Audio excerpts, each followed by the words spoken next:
নমস্কার বন্ধুরা, সোনালীর কিচেনে সবাইকে স্বাগত। পার্শে মাছের বিভিন্ন রেসিপি আমরা কম বেশি বানিয়ে থাকি। তবে আজকে যে রেসিপিটা বানাবো সেটাই কিন্তু খুব সামান্য কিছু মশলা দিয়েই বানিয়ে নেব, যা গরম ভাতের সাথে খেতে কিন্তু অপূর্ব লাগবে। আসুন দেখে নেওয়া যাক। এখানে 6টা পার্শে মাছ মিডিয়াম সাইজের নিয়েছি, খুব বড় না আবার খুব ছোট না। ভালো করে কেটে নিয়ে বেশ কয়েকবার জল পাল্টে ধুয়ে নিয়েছি, যতক্ষণ না জল পরিষ্কার বের হয়। তারপর এতে সামান্য লবণ আর হলুদ গুঁড়ো মাখিয়ে 10 মিনিটের মতো রেখে দিলাম।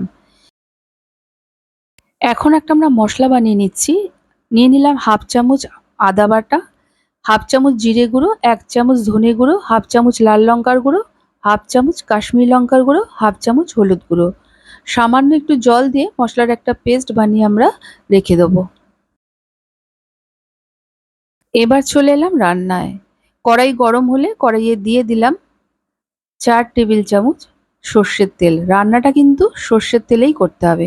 তেলটা ভালো করে গরম হয়ে গেছে, গ্যাসের ফ্লেমটিকে মিডিয়ামে রেখে মাছগুলো আমরা এবার ভেজে নেব।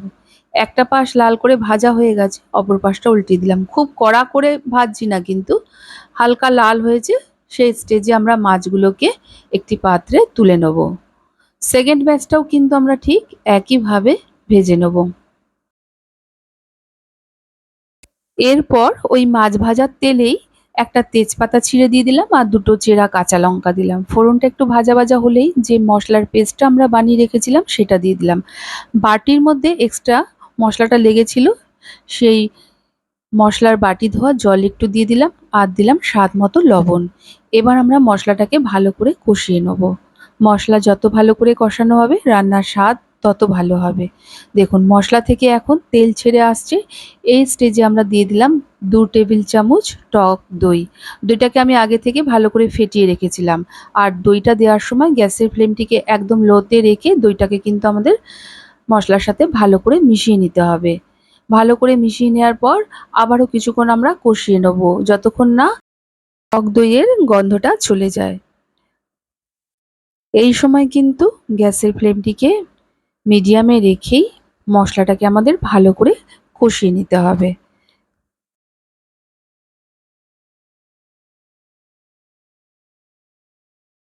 এই স্টেজে দেখুন মশলা থেকে তেল ছেড়ে গেছে আর দইয়ের কাঁচা গন্ধটাও কিন্তু নেই।